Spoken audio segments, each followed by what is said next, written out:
66वां अध्याय इक्ष्वाकु वंशी राजाओं की कथा तथा ययाति वंश वर्णन।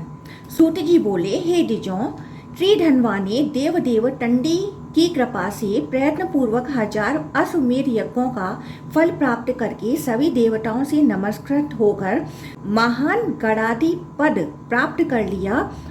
उन त्रिधनवा के पुत्र विद्वान राजा त्रयारुण थे। उन त्रयारुण का सत्यव्रत नामक महाबली पुत्र हुआ।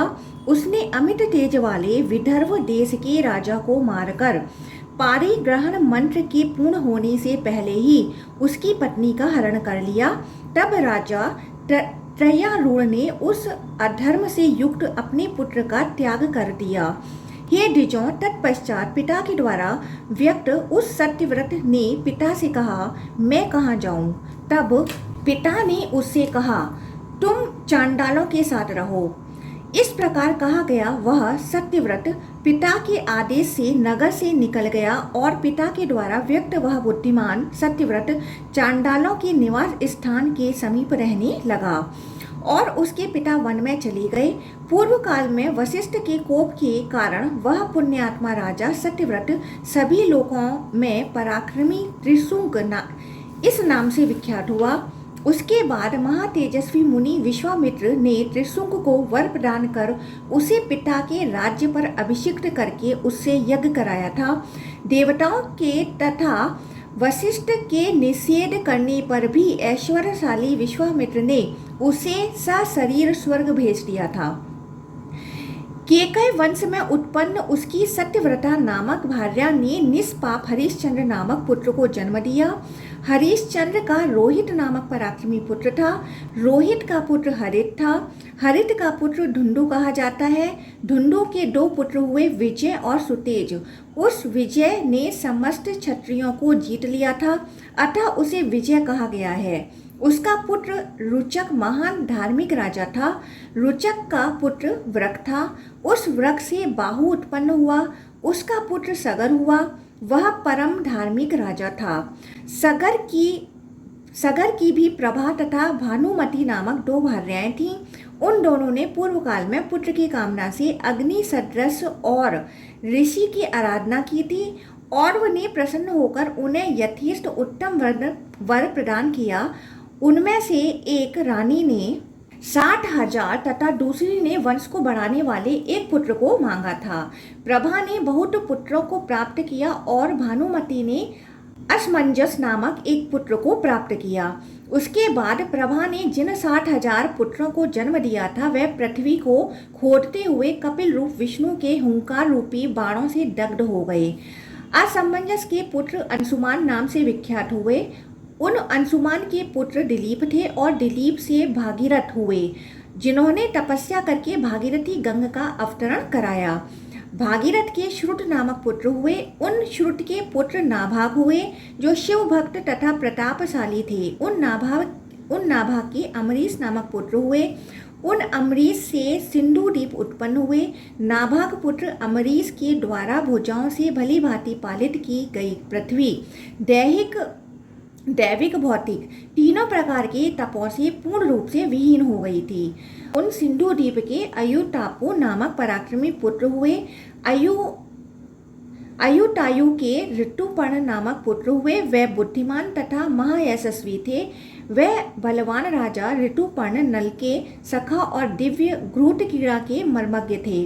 पुराणों में दृढ़ व्रत वाले 2 नल प्रसिद्ध हैं। एक तो वीरसेन का पुत्र था और दूसरा इक्ष्वाकु कुल में उत्पन्न हुआ था। ऋतुवर्ण के पुत्र राजा सार्वभौम हुए और उनके पुत्र सुदास हुए। वह इंद्र के समान थे।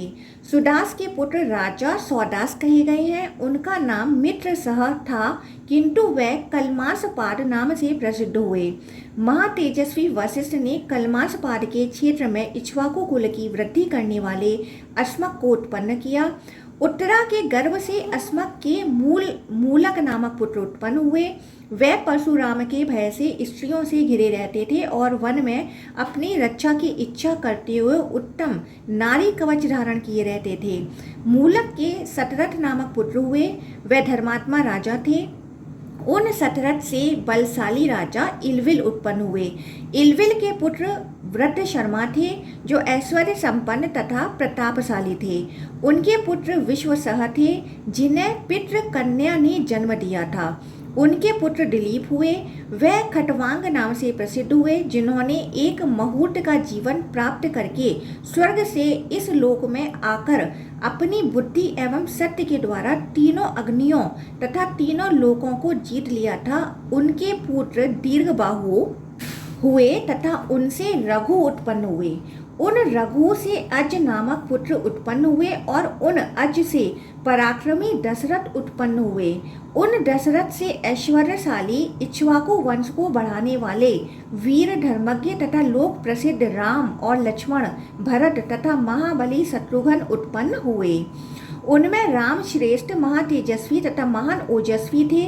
उन धर्मज्ञ राम ने युद्ध में रावण का वध करके तथा यज्ञों के द्वारा यजन करके 10,000 वर्षों तक राज्य किया था।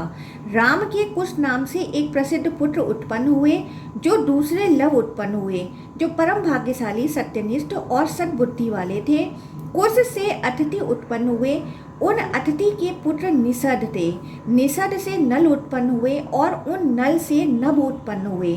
नभ से पुंडरीक नामक पुत्र उत्पन्न हुए और उनसे क्षेम धनवा उत्पन्न कहे गए हैं। उनके देवानीक नामक वीर तथा प्रतापी पुत्र हुए। उनके पुत्र अहिनर थे तथा उनके पुत्र सहस्त्राश्व थे। उनसे कल्याण में चंद्रावलोक हुए और फिर उनसे तारापीड़ हुए। उन तारापीड़ के पुत्र चंद्रागिरी हुए और उनसे भानुचंद्र हुए। उनसे श्रुतायु उत्पन्न हुए। उनसे बृहदवल कहा गया है, जिन महातेजस्वी को महाभारत के युद्ध में सुभद्रा पुत्र अभिमन्यु ने मार डाला था। ये सब प्राय इक्ष्वाकु वंश के अधिकारी राजा कहे गए हैं। इस वंश के प्रधान राजाओं का वर्णन मुख्य रूप से कर दिया गया। ये सब शिव का ज्ञान प्राप्त करके परमेश्वर का अर्चन कर अपने ज्ञान के अनुसार विधि पूर्वक यज्ञों के द्वारा यजन करके स्वर्ग चले गए। इनमें कुछ महात्मा तथा मुक्त आत्मा वाले योगी हुए। राजा नृग एक ब्राह्मण के शाप से गिरगिट की योनि को प्राप्त हो गए थे। धृष्ट के 3 पुत्र थे, धृष्टकेतु, यमबाल तथा पराक्रमी रणधृष्ट। वे सब परम धार्मिक थे। सरियाती के आनर्त नामक पुत्र हुए और सुकन्या नामक पुत्री हुई। आनर्त के प्रतापशाली पुत्र रोचमान उत्पन्न हुए। रोचमान के पुत्र रेव हुए और रेवत से रेवत हुए, जो कुकुमी इस दूसरे नाम से भी प्रसिद्ध थे। वे 100 पुत्रों वाले रेव के ज्येष्ठ पुत्र थे, जिनकी कन्या रेवती थी। वह राम बलराम की पत्नी कही गई है। नरिष्यंत के एक जितात्मा तथा महाबली पुत्र था। नाभाग से अम्बरीश हुए। वह विष्णु भक्त एवं प्रतापशाली थे। उनके पुत्र रत हुए, जो ऐश्वर्यशाली तथा धर्मवेताओं में श्रेष्ठ थे। उनके पुत्र क्रतु हुए। उनके पुत्र सुधर्मा हुए, जो प्रसिद्ध नाम से विख्यात हुए। कुरुष के पुत्र कारुष हुए। वैसव प्रसिद्ध कीर्ति वाले थे। प्रसिद्ध ने अपने गुरु की गाय का वध करके महान पाप किया। वह च्यवन के शाप से शूद्रत्व को प्राप्त हुए थे, यह प्रसिद्ध है। दिष्ट के पुत्र नाभाग हुए। उन नाभाग से भलंदन हुए। भलंदन के पुत्र अजवाहन हुए। वे पराक्रमी राजा थे। हे ऋषियों, मैंने संक्षेप में विशाल भुजाओं वाले मनुपुत्रों का तथा इक्ष्वाकु के पुत्र पौत्र आदि का वर्णन कर दिया। अब मैं आप लोगों से एल वंश का वर्णन करता हूँ। हे द्विजों, इला का पुरुरवा नामक पुत्र रुद्र भक्त तथा प्रतापी था। उसने उत्तर में यमुना के तट पर मुनियों के द्वारा सेवित अत्यंत पवित्र देश प्रयाग में निष्कंठक राज्य किया। प्रतिष्ठानपुर का स्वामी वह पुरुरवा प्रतिष्ठानपुर में प्रतिष्ठित हुआ। उसके 7 पुत्र हुए। वे सब महान तेजस्वी गंधर्वलोक में प्रसिद्ध शिव भक्त तथा महाबली थे। आयु, मायु, अमायु, विश्वायु, वीर्यवान, श्रुतायु, सतायु, ये उर्वशी के दिव्य पुत्र थे। आयु के 5 महान ओज वाले तथा वीर पुत्र हुए। स्वरभानु की पुत्री प्रभा से राजा उत्पन्न हुए थे। उनमें पहला पुत्र नहुष था, जो धर्मज्ञ एवं लोक प्रसिद्ध था। नहुष के 6 पुत्र हुए। इंद्र के समान तेज वाले तथा महान ओजस्वी। वे सब पितृ कन्या विरजा से उत्पन्न हुए थे। यति, ययाति, संयाति, आयाति, अंधक, विजाति, ये 6 पुत्र थे। सबके सब प्रसिद्ध कीर्ति वाले थे। उनमें यति ज्येष्ठ था और ययाति उससे कनिष्ठ था। ज्येष्ठ यति मोक्ष का इच्छुक था और वह ब्रह्मा स्वरूप हो गया। उन शेष पांचों में ययाति महान बल तथा पराक्रम से संपन्न था। उसने उसना शुक्राचार्य की पुत्री देवयानी को और वृषपर्वा की पुत्री आसुरी समिष्टा को भार्या रूप में प्राप्त किया था। देवयानी ने यदु और तुर्वसु को उत्पन्न किया। वे दोनों ही उत्तम कर्म वाले, प्रशंसनीय तथा विद्या में प्रवीण थे। वृषपर्वा की पुत्री समिष्टा ने दोहा, अनु एवं पुरु को जन्म दिया। उन ययाति के द्वारा संतुष्ट किए गए प्रतापी विपेंद्र शुक्र ने प्रसन्न होकर उन ययाति को दो अच्छे महान तरकस और अत्यंत चमकीला सुंदरता पूर्वक निर्मित स्वर्ण में दिव्य तथा मन के समान वेग वाले घोड़ों से जुटा हुआ रथ प्रदान किया, जिससे वह कन्या को अपने घर लाया था। उसने उस रथ से 6 महीने के भीतर ही संपूर्ण पृथ्वी को जीत लिया था। ययाति युद्ध में देवताओं, दानवों तथा मनुष्यों से अजेय था। वह शिव भक्त, पुण्यात्मा, धर्मनिष्ठ, सामंजस्य रखने वाला, यज्ञ करने वाला, क्रोध को जीत लेने वाला तथा सभी प्राणियों पर दया करने वाला था। वह रथ सभी कौरवों का तब तक उत्तम रथ था जब तक कुरुवंशी महाराज जनमेजय थे। बुद्धिमान ऋषि गर्ग के शाप के कारण पुरुवंश में उत्पन्न परीक्षित पुत्र राजा जनमेजय का वह रथ विनाश को प्राप्त हो गया। उन राजा जनमेजय ने गर्ग के पुत्र बालक अक्रूर को मार डाला था, जिससे उन्हें ब्रह्मा हत्या लग गई। तब रुधिर की गंध वाले वे राजश्री इधर उधर भागने लगे। नगरवासियों ने उनका परित्याग कर दिया और उन्हें कहीं भी शांति नहीं मिल सकी। जब दुख से संतप्त उनको कहीं भी ज्ञान प्राप्त नहीं हो सका, तब वे व्यथित होकर सौनक ऋषि की शरण में गए। उदार बुद्धि वाले वे मुनि इंद्रेटी नाम से विख्यात थे। हे श्रेष्ठ द्विजों, इंद्रेटी ने उन राजा जनमेजय को पवित्र करने के लिए उनसे अश्वमेघ यज्ञ का यजन कराया। तदंतर वह महायशस्वी जनमेजय रुधिर की गंध से तथा ब्रह्मा हत्या के पाप से मुक्त हो गए और उस यज्ञ के अवभृत स्नान के समय वह दिव्य तथा उत्तम रथ लुप्त हो गया था। तदंतर इंद्र ने प्रसन्न होकर उस वंश से परिभ्रष्ट उस रथ को चेदी देश के राजा वसु को दे दिया। पुनः उनसे बृहदत्त ने प्राप्त किया। उसके बाद कौरव नंदन भीम ने जरासंध को मारकर वह उत्तम रथ वासुदेव को प्रेम पूर्वक प्रदान कर दिया। सूत जी बोले, हे श्रेष्ठ ब्राह्मणों, नहुस के पुत्र ययाति ने अपने पुत्र पुरु को राज्य पर अभिषिक्त किया था, क्योंकि उस पुरु ने उनका उपकार किया था। कनिष्ठ पुत्र पुरु का अभिषेक करने की इच्छा वाले उन राजा से प्रमुख ब्राह्मणों तथा अन्य नागरिकों ने यह वचन कहा था, हे प्रभु, शुक्राचार्य के नाती तथा देवयानी के पुत्र ज्येष्ठ यदु का अतिक्रमण करके छोटा भाई पुरु राज्य का अधिकारी कैसे हो सकता है। हम लोग आपको यह समझा रहे हैं कि आप धर्म का पालन करें। इस प्रकार श्रीलिंग महापुराण के अंतर्गत पूर्व भाग में इक्ष्वाकु वंश वर्णन नामक 66वां अध्याय पूर्ण हुआ। 67वां अध्याय राजश्री ययाति का आख्यान तथा ययाति गाथा। ययाति बोले, श्रेष्ठ ब्राह्मण तथा सभी वर्ण के लोग मेरा वचन सुने। मैं ज्येष्ठ पुत्र को कभी भी राज्य नहीं दूंगा। ज्येष्ठ पुत्र यदु ने मेरी आज्ञा का पालन नहीं किया है। जो पिता के प्रति विपरीत बुद्धि वाला हो वह सज्जनों के द्वारा पुत्र नहीं माना गया है। सज्जन लोग माता पिता के वचन को मानने वाले पुत्र की ही प्रशंसा करते हैं। वास्तव में वही पुत्र है जो माता पिता के साथ पुत्र भाव में स्थित होकर व्यवहार करता है। यदु ने मेरी अवज्ञा की है, उसी प्रकार तुर्वसु, दुहा तथा अनु ने भी मेरी बहुत अवहेलना की है। पुरु ने मेरे वचन का पालन किया है और विशेष रूप से मेरा सम्मान किया है। मेरा छोटा पुत्र पुरु ही मेरा उत्तराधिकारी है, जिसने मेरे बुढ़ापे को स्वीकार किया। शुक्राचार्य ने देवयानी के लिए मुझे जरावस्था प्राप्त होने की आज्ञा दी थी।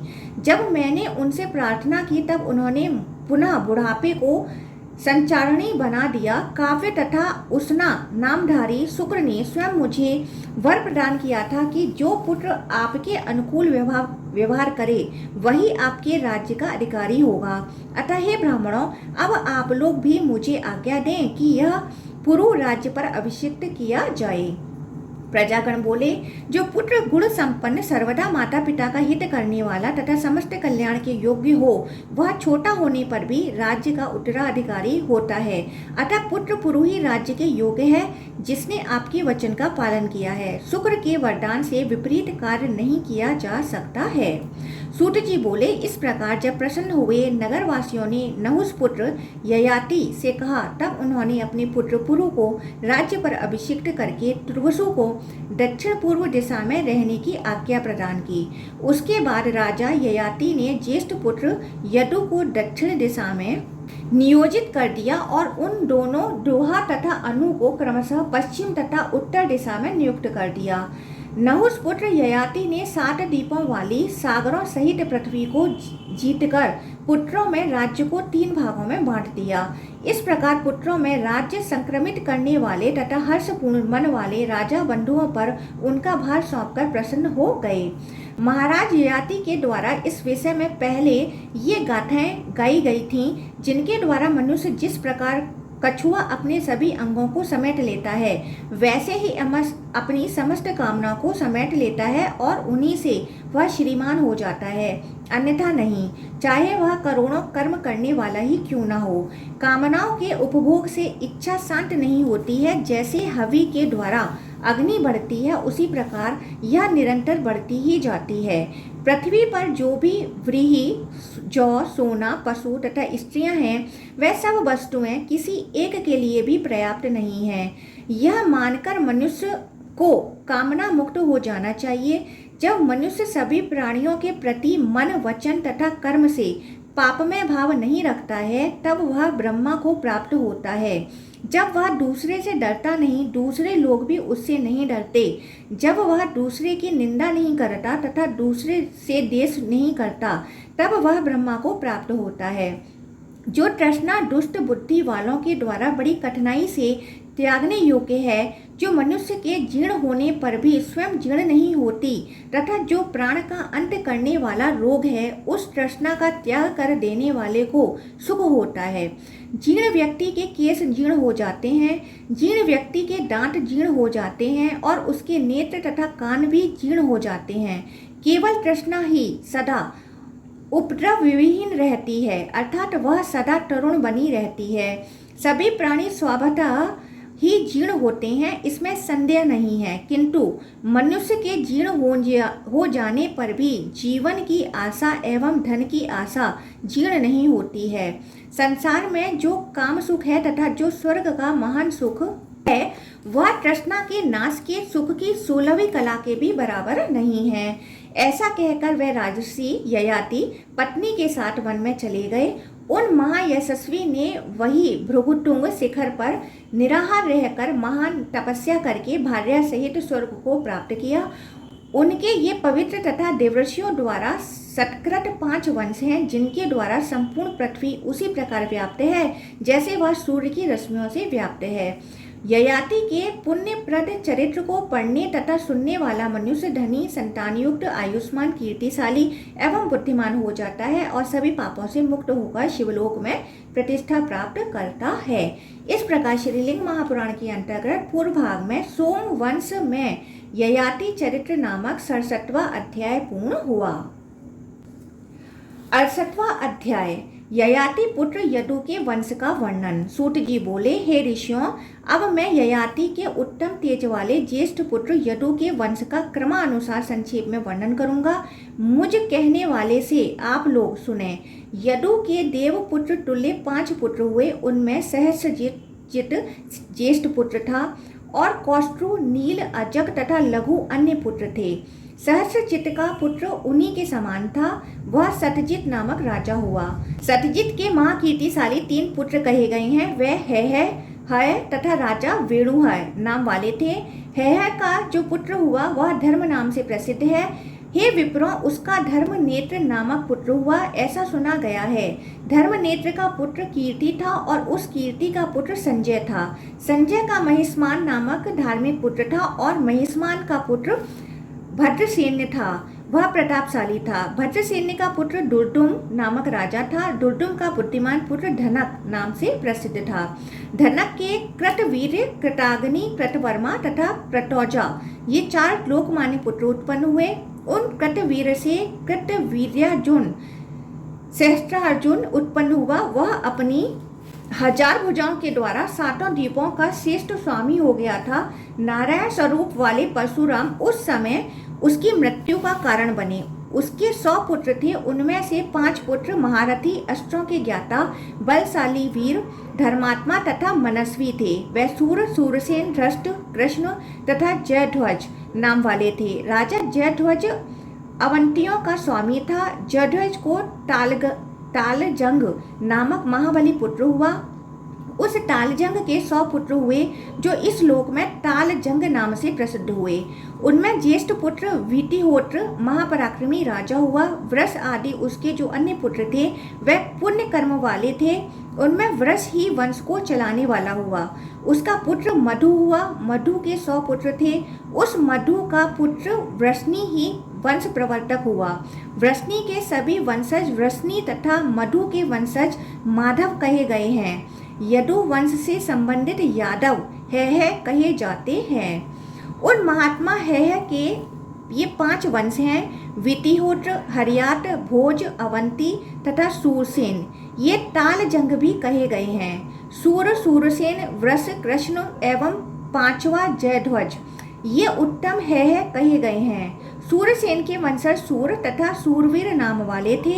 हे अनग ऋषियों, उन महात्माओं के देश भी सूरसेन इस नाम वाले कहे गए। विटिहोत्र का पुत्र अनर्त नाम से प्रसिद्ध हुआ। कृष्ण का दुर्जय नामक पुत्र हुआ। वह शत्रुओं का दमन करने वाला था। अब राजश्री कौष्टु के उत्तम पौरुष वाले वंश का श्रवण कीजिए, जिसके कुल में वृष्णि वंश को चलाने वाले विष्णु कृष्ण उत्पन्न हुए। कौष्टु का एक ही व्रजनीवान नामक महायशस्वी पुत्र हुआ। उसका पुत्र स्वाति हुआ और उस स्वाति का पुत्र कुंसुकु हुआ। उसके बाद संतान की इच्छा रखते हुए उन महाबली कुंसुकु ने अनेक प्रकार के पर्याप्त दक्षिणा वाले महायज्ञों के द्वारा यजन किया। इसके परिणाम स्वरूप उसका चित्ररथ नामक पुत्र उत्पन्न हुआ, जो शुभ कर्मों से युक्त था। चित्ररथ का पुत्र पराक्रमशाली ससबिंदु था। उसने विपुल दक्षिणा देकर यज्ञ करके उत्तम तथा पवित्र व्रत आदि किया। इस प्रकार वह महाज्ञानी, महापराक्रमी तथा बहुत प्रजाओं वाला चक्रवर्ती राजा हो गया। ससबिंदु के 1000 पुत्र उत्पन्न हुए। लोग उनके पुत्रों में अनंत को सबसे उत्तम कहते हैं। अनंतक से यज्ञ नामक पुत्र उत्पन्न हुआ। यज्ञ का पुत्र धृति हुआ। उस धृति का पुत्र उष्णा हुआ। उस परम धार्मिक ने इस पृथ्वी को प्राप्त करके 100 अश्वमेध यज्ञ किया। उष्णा का पुत्र सितेशु नामक राजा कहा गया है। उसका पुत्र मरुत था। वह वंश को बढ़ाने वाला राजश्री हुआ। पराक्रमी कंबलबही उस मरुत का पुत्र बताया गया है। कंबलबही का पुत्र रुक्म कवच हुआ। वह विद्वान था। रुक्म कवच ने युद्धों में कवच तथा धनुष धारण करने वाले वीरों को अपने तीक्ष्ण बाणों से मारकर उत्तम श्री प्राप्त कर ली थी। उस धर्मात्मा ने अश्वमेध यज्ञ में यज्ञ कराने वाले ऋत्वजों को पृथ्वी का दान किया था। रुक्म कवच ने शत्रु वीरों का संहार करने वाले पराव्रत उत्पन्न हुआ। उस पराव्रत से 5 महाशक्तिशाली पुत्र उत्पन्न हुए: रुक्मेशु, पृथुरुक्म, जामग, परिग और हरि। पिता ने परिग तथा हरि को विदेह देशों में स्थापित किया। रुक्मेशु राजा हुआ और पृथुरुक्म उसके आश्रय में रहने लगा। उन सबके द्वारा राज्य से हटा दिया गया राजा जामग आश्रम में निवास करने लगा। ब्राह्मणों ने शांत होकर वन में निवास करने वाले उस जामक को ज्ञान प्रदान किया और ध्वजा तथा रथ धारण करने वाला वह अपना धनुष लेकर दूसरे देश में चला गया। अन्य लोगों द्वारा व्यक्त तथा रक्षवान पर्वत पर जाकर अपनी भार्या के साथ नर्मदा नदी के तट पर अकेला निवास करने लगा। जामक की पत्नी सैब्या शील संपन्न तथा पतिव्रता थी। उस सौभाग्यशालिनी एवं पतिव्रता सैब्या ने कठोर तपस्या द्वारा अपनी वृद्धावस्था में विदर्भ नामक पुत्र को जन्म दिया। राजकुमारी के गर्भ से राजा विदर्भ के कृत तथा कौशिक नामक 2 पुत्र उत्पन्न हुए। वे विद्वान, पराक्रमी एवं युद्ध में प्रवीण थे। उसका तीसरा पुत्र रोमपाद भी था। उसका पुत्र बभ्रू कहा गया है। उस बभ्रू का पुत्र सुधृति था। वह विद्वान तथा परम धार्मिक था। उस विदर्भ से जो केशिक नामक पुत्र था, उसी से चैद वंश कहा गया है। विदर्भ का जो पुत्र कृत था, उसका पुत्र कुंती हुआ। कुंती से व्रत उत्पन्न हुआ और उस व्रत से प्रतापी रणधृष्ट उत्पन्न हुआ। रणधृष्ट का पुत्र निधृति था। वह शत्रु वीरों का संहार करने वाला था। निधृति का दर्शा नामक पुत्र था, जो बड़े बड़े शत्रुओं का वध करने वाला था। दर्शा का पुत्र व्याप्त था और उसका पुत्र जीमूत था। जीमूत का पुत्र विकृति था और उस विकृति का पुत्र भीमरथ था। उसके बाद भीमरथ के नवरथ नामक पुत्र उत्पन्न हुआ। वह सदा दान तथा धर्म में लगा रहता था और सत्य तथा सदाचार के प्रति परायण था। उसका पुत्र दृढ़रथ और उस दृढ़रथ का पुत्र शकुनी था। उस शकुनी से करम्ब उत्पन्न हुआ और उस करम्ब से देवराट उत्पन्न हुआ। देवराट से देवराति उत्पन्न हुआ। वह महायशस्वी राजा था। उससे देवपुत्र तुल्य देवछत्र नामक पुत्र उत्पन्न हुआ। देवछत्र को मधु नामक पुत्र हुआ, जो ऐश्वर्यशाली, महायशस्वी तथा मधु वंश की वृद्धि करने वाला राजा हुआ। मधु से कुरुवंश नामक पुत्र हुआ। कुरुवंश से अनु हुआ और उस अनु से पुरुष श्रेष्ठ पुरुटवान उत्पन्न हुआ। पुरुटवान से वैदर्भ भद्रवती के गर्भ से अंशु ने जन्म लिया। अंशु ने ऐच्छवाकी से विवाह किया। उस अंशु से सत्व उत्पन्न हुआ। सत्व से सात्वत उत्पन्न हुआ। वह समस्त गुणों से संपन्न तथा कुल की वृद्धि करने वाला था। हे ऋषियों, मैंने आप लोगों से जामक की सृष्टि का विस्तार पूर्वक वर्णन कर दिया। जो व्यक्ति जामक की सृष्टि को पढ़ता अथवा सुनता है, वह दीर्घ काल तक जीवित रहता है, राज्य तथा सुख प्राप्त करता है और अंत में स्वर्ग की प्राप्ति करता है। इस प्रकार श्रीलिंग महापुराण के अंतर्गत पूर्व भाग में वंशानुवर्णन नामक 68वां अध्याय पूर्ण हुआ। 69वां अध्याय चंद्रवंश वर्णन में भगवान श्री कृष्ण के अवतार की कथा तथा संक्षेप में कृष्ण चरित्र का वर्णन। सूत जी बोले, हे ऋषियों, सत्य संपन्न सात्वत ने तेजस्वी भजन दिव्य राजा देवाव्रत महाभाग्यशाली अंधक तथा यदुनंदन वृष्णि इन 4 पुत्रों को उत्पन्न किया। अब उनके चारों वंशों को विस्तार पूर्वक सुनिए। तेजस्वी भजन के द्वारा संजय से आयुतायु, सतायु तथा बलवान हर्षकृत उत्पन्न हुए बताए गए हैं। सात्वत के उन पुत्रों में राजा देवाव्रत ने मेरे सर्वगुण संपन्न पुत्र उत्पन्न हूँ ऐसा स्मरण करते हुए घोर तपस्या की। तब उसे बभ्रू नामक पुत्र उत्पन्न हुआ, जो पवित्र यश वाला उत्तम राजा था। वंश परंपरा के प्राचीन ज्ञाता महान आत्मा वाले देवाव्रत के गुणों की प्रशंसा करते हुए यह गाथा गाते हैं। बभ्रू के विषय में हम लोग जैसा दूर से सुनते हैं, वैसा ही समीप से देखते हैं। देवताओं के समान देवाव्रत की तरह बभ्रू मनुष्यों में श्रेष्ठ है। 14,065 ऐसे पुरुष थे जिन्होंने देवाव्रत के पुत्र बभ्रू से अमरतत्व प्राप्त किया था। वह यज्ञ करने वाला, दान बुद्धि वाला, पराक्रमी, ब्राह्मणों की रक्षा करने वाला, दृढ़व्रत से युक्त, कीर्तिशाली, महातेजस्वी तथा सात्वतों में महारथी था। उसके वंश में देवतुल्य भोजलोक उत्पन्न हुए। गांधारी तथा माद्री ये वृष्णि की भार्याएं थीं। गांधारी ने सुमित्र तथा मित्र नंदन को जन्म दिया।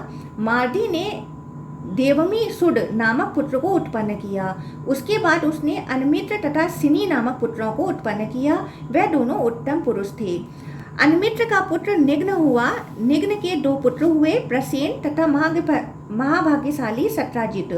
सूर्य उस सत्राजित का प्राण तुल्य मित्र था। सूर्य ने उसे स्यमंतक नामक मणि दी थी। वह मणि पृथ्वी पर सभी रत्नों में श्रेष्ठ थी। किसी समय वह प्रसेन मणि से युक्त होकर आखेट के लिए गया हुआ था। एक महाभयंकर सिंह ने उसका वध कर दिया। उस समय वह असहाय था। वृष्णि के कनिष्ठ पुत्र सिनी ने सत्यक नामक सत्यवादी तथा सत्यनिष्ठ पुत्र उत्पन्न हुआ। उसका पुत्र युयोधान था, जो सात्विक नाम से प्रसिद्ध था। वह सिनी का प्रतापशाली नाती था। युयोधान का पुत्र असंग तथा उस असंग का पुत्र कुणी हुआ। कुणी का पुत्र युगंधर हुआ। ये सिनी के वंशज कहे गए हैं। माद्री तथा वृष्णि से पुत्र युधाजित उत्पन्न हुआ।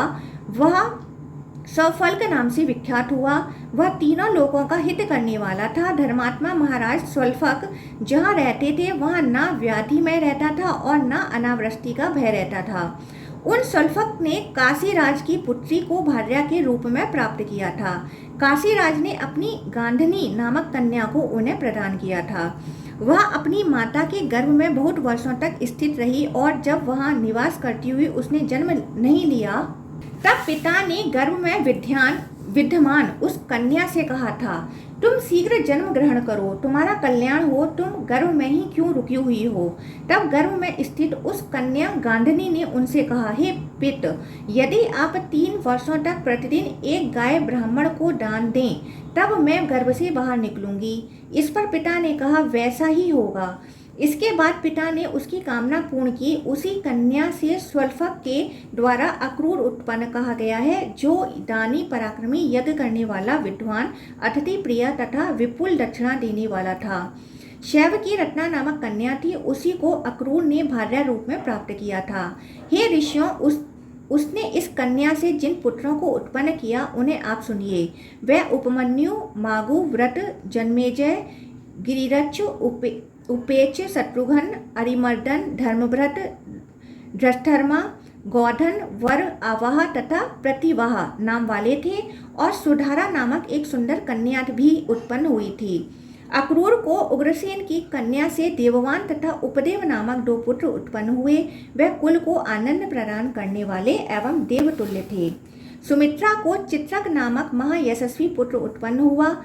चित्रक के विप्रथु, प्रथु, अश्वग्रीव, सुबाहु, सुधासुक, गवेक्षण, अरिष्टनेमि, अश्व, धर्म, धर्मभ्रत, सुभूमि, बहुभूमि नामक पुत्र उत्पन्न हुए और सविष्ट तथा श्रवणा नामक 2 कन्या उत्पन्न हुई।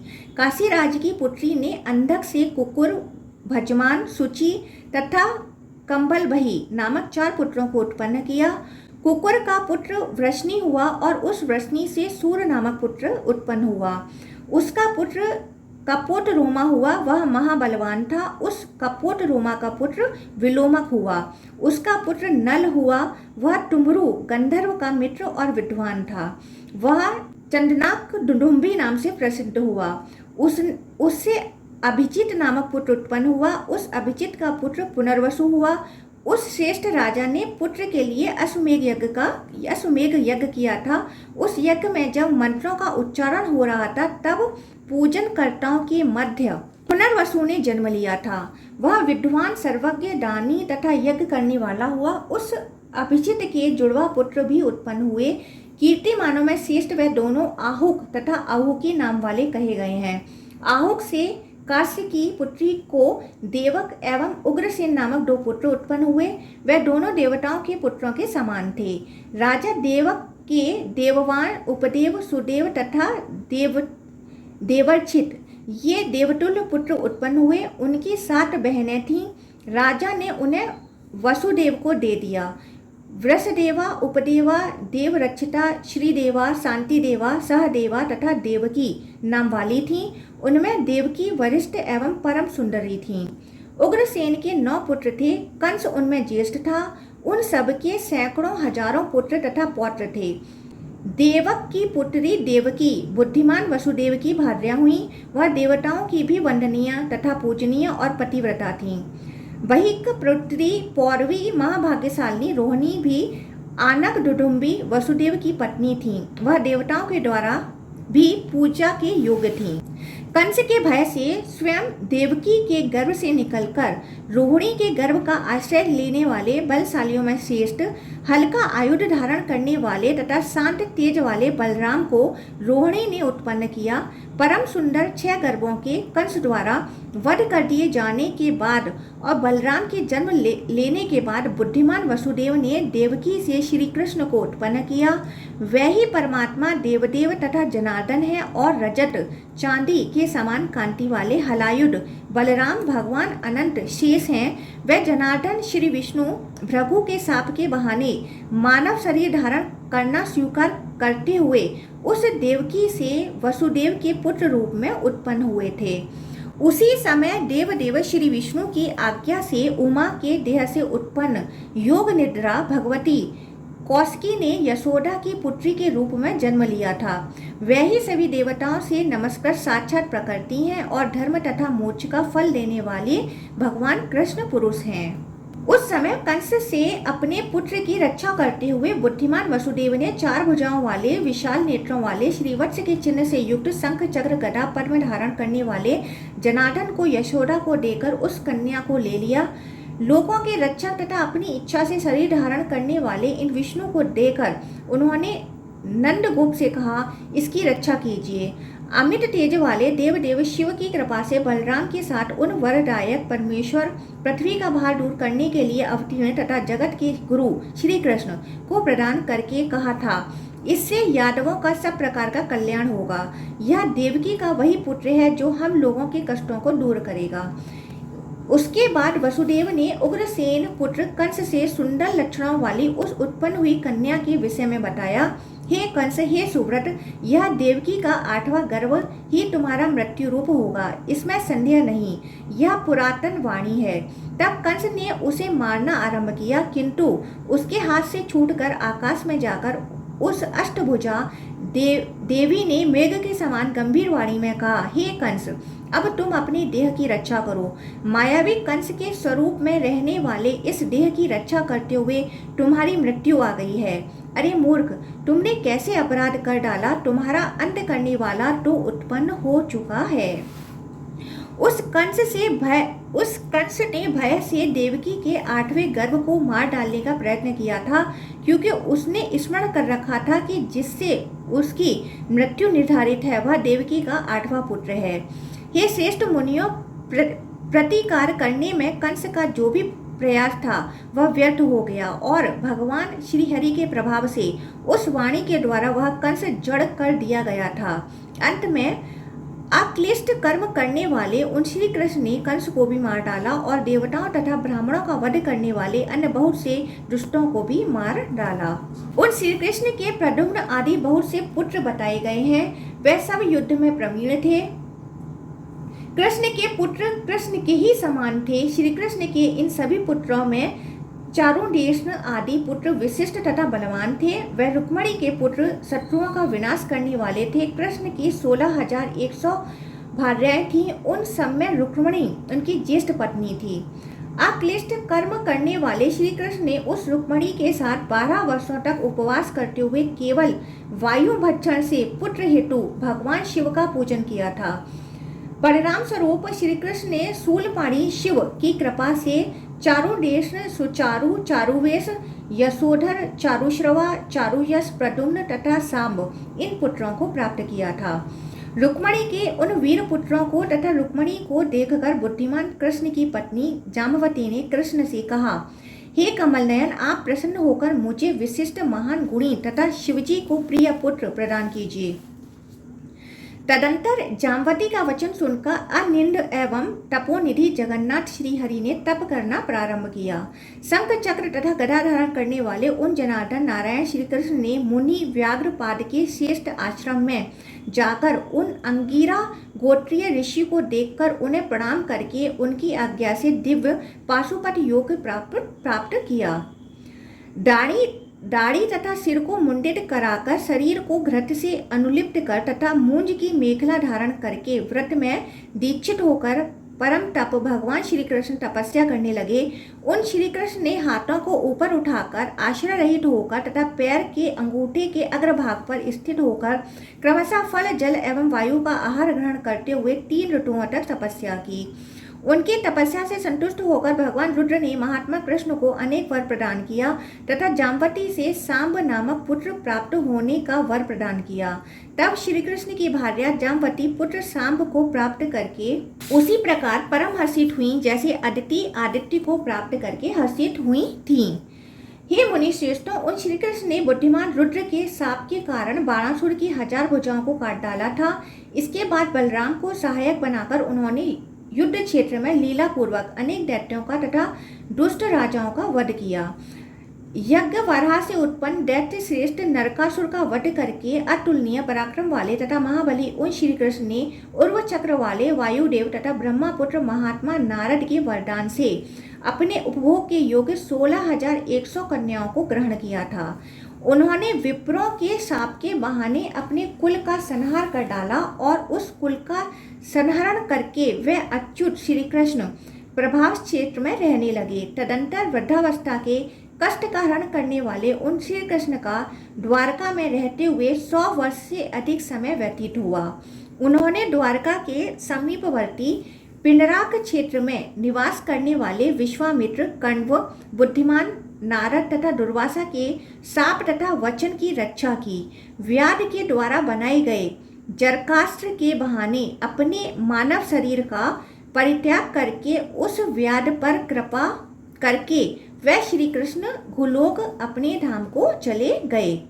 अष्टावक्र मुनि के शाप से बुद्धिमान श्री कृष्ण की सभी भार्यां उनकी माया के प्रभाव से चोरों द्वारा अपहृत कर ली गईं। बलराम भी अपने शरीर का त्याग करके शेषनाग का रूप धारण कर अपने लोक चले गए। उन श्री कृष्ण की रुक्मणी आदि प्रमुख कल्याणमयी सभी पटरानियां अक्लिष्ट कर्म वाले श्री कृष्ण के साथ अग्नि में प्रविष्ट हो गईं। हे विप्रों, देवी रेवती ने भी बुद्धिमान बलभद्र जी के साथ अग्नि में प्रवेश किया और उन्होंने अपने पति के मार्ग का अनुगमन किया। तत्पश्चात महाशक्तिशाली तथा उत्तम व्रत वाले उन अर्जुन ने श्री कृष्ण, बलराम तथा अन्य वृष्णि वंशियों का और्वदेही कृत्य करके द्रव्यों के अभाव के कारण कंद मूल फलों के द्वारा बलि कार्य, पिंड दानादि श्राद्ध कार्य किया। इसके बाद वे अर्जुन अपने भाइयों के साथ स्वयं स्वर्गलोक चले गए। इस प्रकार मैंने अक्लिष्ट कर्म वाले महात्मा श्री कृष्ण के प्रभाव तथा अपनी इच्छा से उनके तिरोधान का वर्णन संक्षेप में कर दिया।